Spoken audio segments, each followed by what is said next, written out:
안녕하세요. 오늘은 말을 잃고 마구간을 고친 도룡자의 이야기를 읽으며 한문을 공부하겠습니다. 이 글의 원제는 실마치구이고요. 옥리자라는 책에 실려 있는데요. 옥리자는 주원장의 책사로서 명나라 건국에 크게 이바지했던 유기라는 사람이 쓴 글입니다. 진행 순서를 말씀드리겠습니다.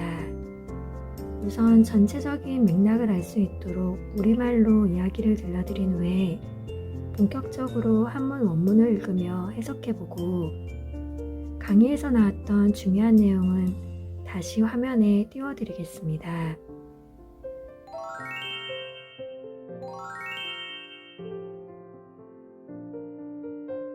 자, 그럼 우리말 이야기를 보겠습니다.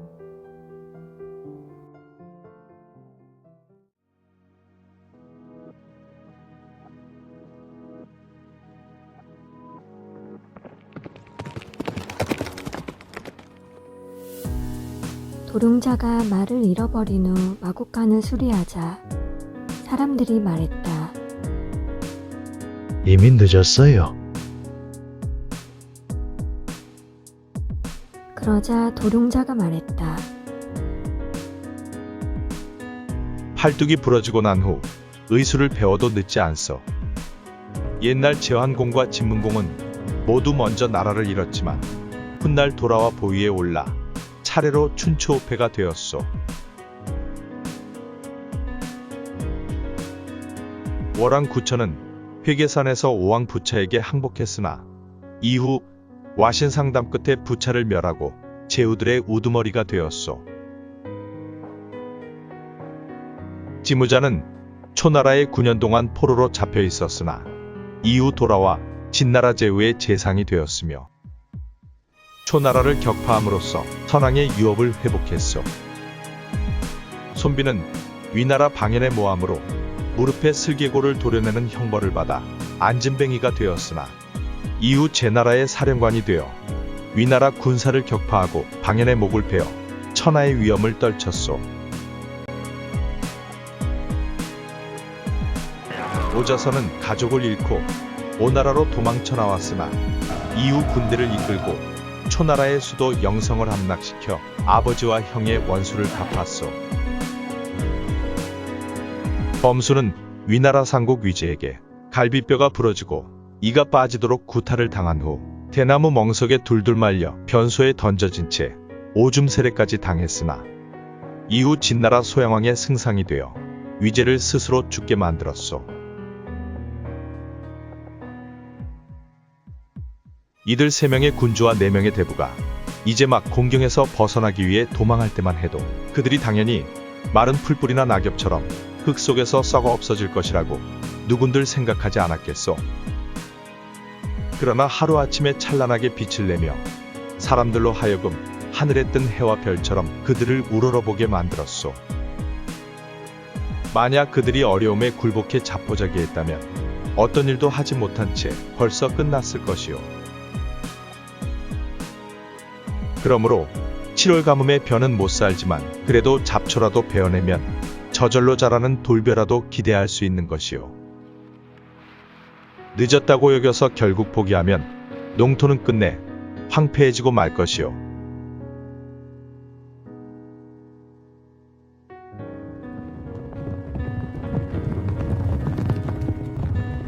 몇 달이 지나자 뜻밖에도 말이 돌아왔고 사람들은 도룡자의 식견에 탐복했다.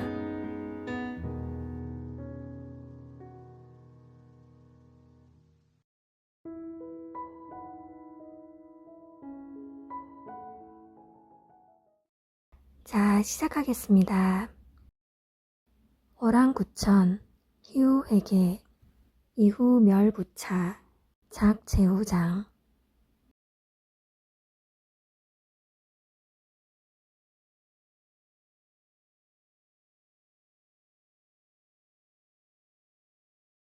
월왕구천, 항복하다, 어디어디에서, 회계산, 이후, 멸하다, 부차, 되다, 제후, 우두머리. 월안구천은 회계사 내에서 항복했으나 이후 부차를 멸하고 제후들의 우두머리가 되었소. 회계는 회계산 지명입니다. 부차와 구천 이야기 간단하게 살펴보겠습니다. 월나라와의 전투에서 부상을 입어 사경을 헤매던 오왕암녀는 아들 부차에게 이런 유언을 남겼습니다. 너는 오랑구천이 나를 죽인 일을 잊어서는 안 된다. 반드시 원수를 갚아다오. 그렇게 부친을 잃고 보위를 이은 오왕 부차는 시종들을 궁실 입구에 세워놓고 자신이 출입할 때마다 이렇게 외치게 했습니다. 부차야, 너는 월왕이 너의 부친을 죽인 것을 잊었느냐? 그러면 그때마다 그는 차가운 눈물을 삼키며 이렇게 대답하는 것이었습니다. 아닙니다. 어찌 잊을 리 있겠습니까? 부차는 이렇게 투지를 불태우며 날마다 딱딱한 장작 위에서 생활하며 복수를 준비했고 마침내 그날이 왔습니다. 부차가 군사를 일으켰다는 소식을 들은 월왕 구천은 지금은 저들의 사기가 높으니 전면전은 피해야 한다는 대신들의 간언에도 불구하고 전면전을 펼치다가 참패하고 말았습니다. 그래서 그는 5천밖에 남지 않은 정예병을 데리고 회계산에 들어가 보루를 쌓고 지켰는데 이때 그는 대신들의 말을 듣지 않은 것을 뼈저리게 후회했다고 합니다. 부차가 회계산을 포위하며 점점 압박해오자 대부 문종이 말했습니다. 사태가 급박합니다. 지금이라도 오나라의 강화를 청하면 난국에서 벗어날 수 있습니다. 우리가 전에 저들의 왕을 죽였는데 저들이 강화를 수락해 주겠소. 만약 거절하면 어찌해야 하오. 오나라 태제 백비는 재물과 여색을 좋아하고 남의 공을 시기하고 유능한 인재를 질투하는 자입니다. 그는 오자서와 함께 우왕을 섬기고 있지만 추구하는 바가 다릅니다. 오왕은 백비가 하는 말은 뭐든 들어주는 편이니 우리가 미리 백비의 환심을 사두면 강화가 그리 어렵지 않을 것입니다. 그래서 문종은 그날 밤 백비에게 뇌물과 8명의 미녀를 바치며 강화에 힘써줄 것을 부탁했고 그의 환심을 사는데 성공했습니다. 다음 날 부차를 만난 백비는 이렇게 말했습니다. 저들이 우리에게 큰 죄를 지었으나 머리를 숙이는 태도가 아주 지극합니다. 월왕은 오나라의 볼모가 되겠다고 자청했고 그 아내는 오나라의 첩이 되겠다고 했으며 월나라 궁중에 있던 귀중한 보물도 모두 공물로 바치겠다고 합니다. 저들이 바라는 건 단 하나, 종묘사직의 보존입니다. 대왕이 그렇게만 해주시면 안으로는 돌아올 이익이 크고 밖으로는 월나라의 죄를 용서해 줬다는 칭송을 듣게 됩니다. 명성과 이익을 동시에 차지하면 능히 폐업을 이룰 수 있습니다. 만일 끝까지 저들을 치면 구천은 종묘를 불사르고 처자를 죽이고 황금과 보물을 강물에 던지고 결사대 5,000명과 함께 마지막 한 사람이 죽을 때까지 싸우겠다고 합니다. 그리 되면 우리 군에도 많은 사상자가 생길 텐데 저들을 끝까지 원수로 여겨 죽이는 것과 저들의 항복을 받아들여 이 모든 전리품을 얻는 것 중에 어느 쪽이 우리에게 더 이롭겠습니까? 이 말에 설득된 부차는 월나라와의 강화를 허락했습니다. 뒤늦게 소식을 듣고 온 오자서가 길길이 날뛰며 반대했으나 소용없는 일이었습니다. 그래서 구천은 오나라에 무수한 보물과 미녀를 바치고 책사 법리와 함께 볼모가 되어 오나라로 끌려가게 되었습니다. 이 문장은 바로 이런 상황을 의미합니다. 이런 상황은 다른 말로 성하지맹이라고도 하는데요. 직역하면 성 아래에서의 맹약이라는 뜻인데 적군이 성 밑까지 쳐들어와서 어쩔 수 없이 체결하는 매우 굴욕적인 강화나 항복을 뜻합니다. 우리나라 역사에도 성하지맹의 사례가 있죠. 병자호란 때 인조가 남한산성에서 버티다가 삼전도에 나아가 청나라 태종 앞에서 굴욕적으로 항복하고 맹약을 체결한 것도 성하지맹의 사례입니다. 희라는 글자에는 희생이라는 뜻이 있고 희생에는 이렇게 세 가지 의미가 있는데요.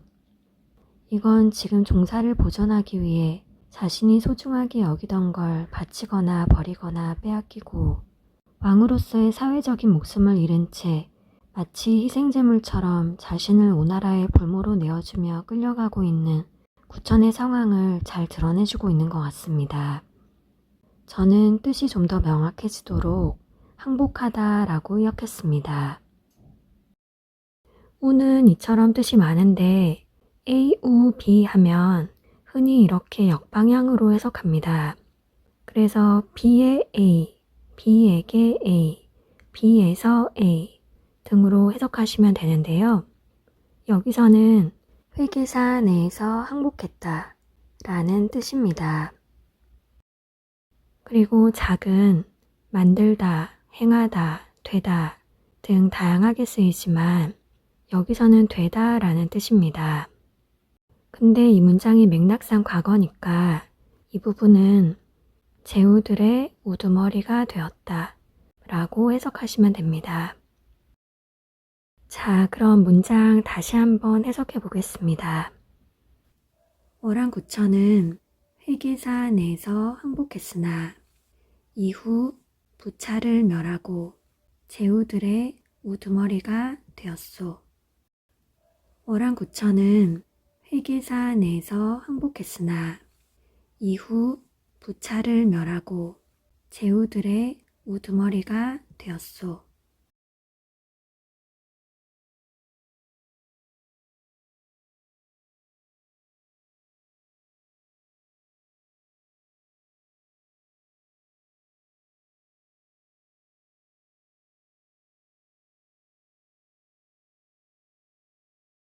자, 오나라로 끌려간 구천은 어떻게 되었을까요?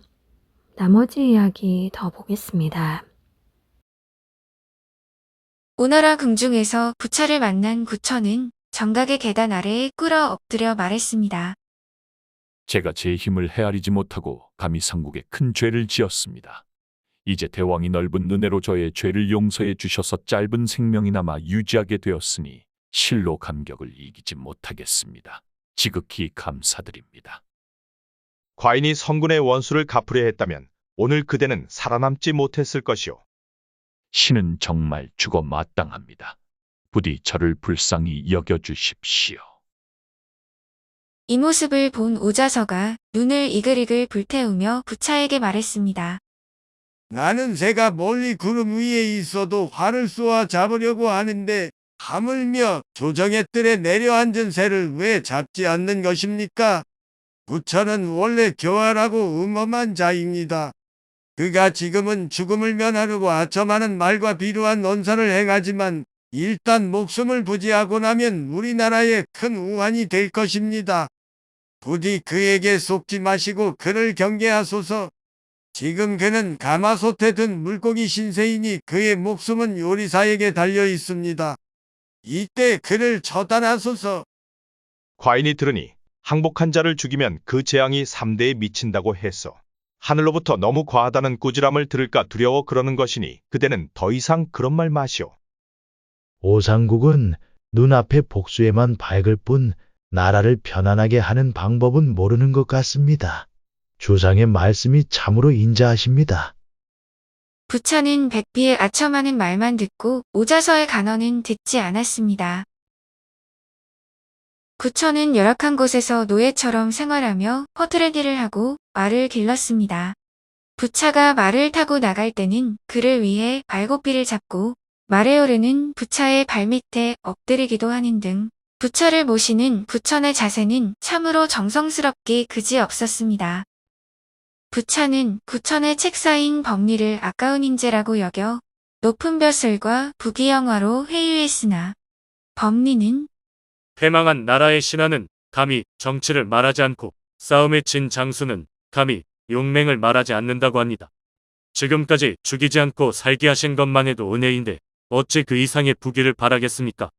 옛말에 충신은 두 왕을 모시지 않는다고 합니다. 전 이미 월왕을 모시니 배신할 수 없습니다. 라며 거절했습니다. 부차는 법리의 절의에 내심 크게 감탄하며 이토록 훌륭한 인재가 절의를 바치는 부천에 대해서도 다시 생각하게 되었습니다. 그래서 이따금 사람을 보내 구천과 그의 사람들을 엿보게 했는데 염탐꾼이 석씨를 엿볼 때마다 그들은 서로 힘써 일하며 원한의 기색을 조금도 내보이지 않았고 심지어 밤에 잠을 잘 때도 한숨을 내쉬거나 한탄하는 말을 내뱉지 않았습니다. 이런 보고를 받은 부차는 구천을 인간적으로 괜찮은 사람이라고 여기게 되었습니다. 그러던 어느 날 백비와 함께 높은 곳에 올라 사방을 둘러보다가 멀리 구천 부부와 법리를 보게 된 부차는 이루 말할 수 없는 고생을 하는 와중에도 부부의 의와 군신 간의 예법이 조금도 흐트러지지 않은 그들의 모습에 또 한 번 감탄하며 백비에게 말했습니다. 저들은 곤궁한 처지로 전락하여 저렇게 갖은 고생을 하는 와중에도 의와 예를 잃지 않고 있으니 내심 존경하고 싶은 생각이 드는구려. 월나라로부터 계속 뇌물을 받고 있던 백비는 친월적인 입장에서 얼른 말을 이어받았습니다. 그런 생각도 들지만 가련한 것 같습니다. 과연 그렇소. 과인은 차마 저들을 그대로 두고 볼 수 없는 심정이요. 과거의 잘못을 깨닫고 달라졌다면 용서해 줄 수 있지 않겠소. 신은 보답받지 못하는 덕은 없다는 얘기를 들은 적이 있습니다. 대왕이 좋은 마음으로 월왕에게 은덕을 베풀면 월나라가 어찌 후하게 보답하지 않겠습니까? 원컨대 대왕이 결단하십시오. 태사에게 길이를 택하게 하여 월왕을 사면에 돌려보내도록 하겠소. 그날 백비는 은밀히 사람을 보내 구천에게 이 소식을 전했고 구천은 크게 기뻐했습니다.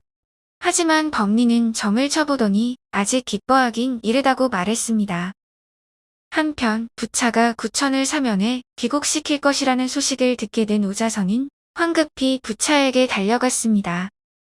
옛날 하나라 걸은 은나라 탕왕을 잡아 가두기만 하고 죽이지 않고 은나라 주는 중문왕을 잡아 가두기만 하고 죽이지 않았습니다. 이내 천도가 순환해 걸은 탕왕에게 죽임당했고 주는 중문왕에게 죽임당했습니다.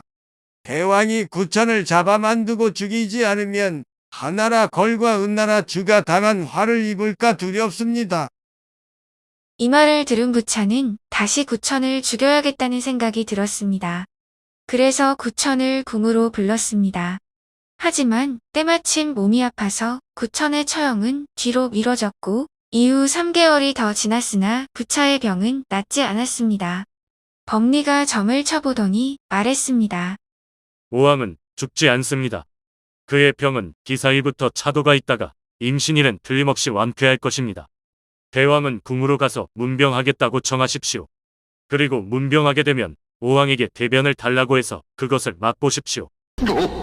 이어 오왕의 안색도 살펴본 뒤 기사일부터 차도가 있어 임신일은 완쾌할 것이라는 경하의 말을 하십시오. 예언대로 그때 병이 나오면 오왕은 틀림없이 크게 감동할 것이고 사면을 기대할 수 있습니다. 구천이 눈물을 흘리며 말했습니다. 내가 비록 부족하나 그래도 왕이었던 사람인데 어찌 남의 변을 핥을 수 있겠소. 무릇 큰일을 하고자 할 때는 작은 굴욕은 참을 줄도 알아야 한다고 합니다. 오왕은 마음이 여려 정은 많지만 굳건한 결단력은 없는 자입니다. 그는 우리를 용서해 주기로 했다가 오자서의 말을 듣고 갑자기 또 마음을 바꿨습니다. 이렇게라도 하지 않으면 어떻게 저런 심약한 자의 연민을 얻어낼 수 있겠습니까? 구천이 이를 조차 부차를 문병했습니다. 그간 대왕이 편찮으시다는 소식을 듣고 걱정이 되어 밤에 잠도 오지 않았습니다. 그때 이 말이 끝나기도 전에 부차는 배가 부글부글 끓어오르며 변이가 생겼습니다. 그래서 손을 내저으며 구천에게 잠시 나가 있을 것을 지시했습니다. 잠시 후 부차가 용변 보기를 마치자 구천이 말했습니다. 신이 예전에 사람의 변으로 병세를 짐작하는 의술을 배운 적이 있습니다. 신이 잠시 용변을 살펴보겠습니다. 그러고는 변기통을 열고 부차의 대변을 이리저리 살펴보며 맛보았습니다. 신하들은 모두 인상을 찌푸렸습니다. 이윽고 구천이 말했습니다. 경하드립니다. 대왕의 병화는 기사일에 차도가 있고 3월 임신일엔 완쾌될 것입니다. 그걸 어찌 알 수 있어? 신이 전에 의사에게 들은 바에 따르면 무릇 대변은 곡식이 변한 것이기 때문에 계절과 기운에 순응하면 살고 역행하면 죽게 됩니다. 신이 방금 대왕의 대변을 맛보니 그 맛이 쓰고 씨었습니다. 이는 봄과 여름에 발생하는 시들었던 모든 것이 다시 소생하는 기운에 순응하는 조짐입니다. 그래서 대왕의 쾌유를 알게 되었습니다. 부차가 감탄하며 말했습니다. 와, 구천은 정말 어질구나. 나의 병세를 진단하기 위해 누가 내 병까지 맛볼 수 있겠는가? 이건 내 아들이라도 못할 것이다. 그대는 석실을 떠나 편한 곳에서 지내도록 하시오. 내 병이 나으면 당장 월나라로 돌려보내주겠소. 부차의 병은 정말로 구천이 말한 때에 완쾌되었습니다. 부차는 구천을 위해 연회를 베푼 후 말했습니다. 그대는 어질고 덕 있는 사람이오. 내 어찌 오랫동안 욕보일 수 있겠소. 과인이 사흘 안에 그대를 사면하여 본국으로 돌려보내주겠소. 오늘은 특별히 그대를 위해 자리를 마련했으니 군신들은 모두 빈객의 예로서 워랑을 대하도록 하시오. 그리고 그에게 좋은 옷을 주어 갈아입게 한 후 빈객의 자리에 가서 앉게 했습니다. 오자서는 부차가 원수인 구천을 융숭이 대접하는 것을 보자 울와 같이 밀어 옷자락을 털며 밖으로 나갔습니다. 태제 백비가 말했습니다. 이런 기쁜 날에 오상국이 제멋대로 자리를 박차고 나가버리다니 참으로 불손한 행동입니다. 그대 말이 맞는 것 같소. 연회가 무르익고 모두 얼큰이 취하자 구천이 부차에게 바치는 축사를 읊었습니다. 부차가 크게 기뻐했습니다. 다음 날 아침 오자서가 부차에게 말했습니다. 어제 대왕은 원수를 빈객의 예로 대접했습니다. 도대체 무슨 생각으로 그리한 것입니까? 구천은 속으로는 호랑지심을 품고 있으면서도 겉으로는 온화하고 공손한 척 꾸미고 있습니다. 대왕은 어째서 그의 아첨만 좋아하고 그가 야기할 훗날의 우환은 걱정하지 않는 것입니까? 부차가 발끈하여 말했습니다. 과인이 3달 동안 알아누웠을 때 그대는 단 한 번이라도 좋은 말로 과인을 위로한 적이 있었소. 병에 좋은 걸 보낸 적도 없었지. 이건 그대의 불충이고 불인이오. 신하라는 사람이 그렇게 불충하고 불인하면 어디다 쓰겠소. 워랑은 자기 나라를 버리고 천리나 떨어진 우리나라에 와서 과인에게 귀순했소. 게다가 과인에게 월나라의 재화를 바치고 부부가 함께 오나라의 노비가 되었소. 이는 그의 충을 보여준 것이오. 또 과인이 병으로 고생할 땐 직접 과인의 병까지 맛보면서도 조금의 싫어하는 기색도 없었소. 이는 그의 인을 보여준 것이오. 과인이 그대의 사사로운 뜻을 쫓아 그런 선한 사람을 죽이면 틀림없이 하늘이 과인을 돕지 않을 것이오. 대왕은 어찌 구천의 속셈과 상반되는 말만 하십니까? 자고로 범이 몸을 낮추는 것은 장차 사냥감을 덮치기 위한 것이고 살쾡이가 몸을 움츠리는 것은 장차 먹이를 잡기 위한 것입니다. 워랑은 이곳에 와서 종노릇을 했으니 그의 마음에는 우리 오나라에 대한 원한이 사무쳐 있을 것입니다. 그런 그의 마음을 대왕이 어찌 짐작이나 하겠습니까? 그가 몸을 낮춰 대왕의 변을 맛본 것은 사실 몸을 일으켜 대왕의 마음을 잡아먹은 것입니다. 대왕이 이를 살피지 못하면 머지않아 그의 간교한 꾀에 빠져 마침내 오나라는 틀림없이 그의 손에 사로잡히고 말 것입니다. 그대는 구천에 대해 더 이상 말하지 마시오. 과인의 뜻은 이미 정해졌소. 오자서는 더 이상 간언할 수 없음을 알고 마침내 침울한 심정으로 물러났습니다. 사면하기로 약속한 날이 되자 오자서를 제외한 부차와 오나라 군신들은 구천을 전송하기 위해 모였습니다. 부차가 구천에게 말했습니다. 과인이 그대를 용서해 고국으로 돌려보내니 그대는 마땅히 과인이 베풀어준 은혜를 생각하고 우리나라에 대한 원한은 있도록 하시오. 대왕이 이 곤궁한 신하를 불쌍히 생각해 살아서 고국으로 돌아가게 해주시니 마땅히 대대손손 힘을 다해 은혜에 보답하겠습니다. 저 푸른 하늘이 신의 마음을 굽어보고 있습니다. 신이 오나라를 저버리면 하늘이 신을 돕지 않을 것입니다. 과인은 그대의 말을 믿겠소. 구천은 재배한 뒤 꿇어 엎드려 하염없이 울었습니다. 마치 정든 오나라를 떠나기 싫다는 표정이었습니다. 부차가 구천을 붙들어 일으켜 세운 뒤 직접 수레에 태워주었습니다. 범리가 말고삐를 잡았고 부천 일행을 태운 수레는 남쪽을 향해 내달리기 시작했습니다.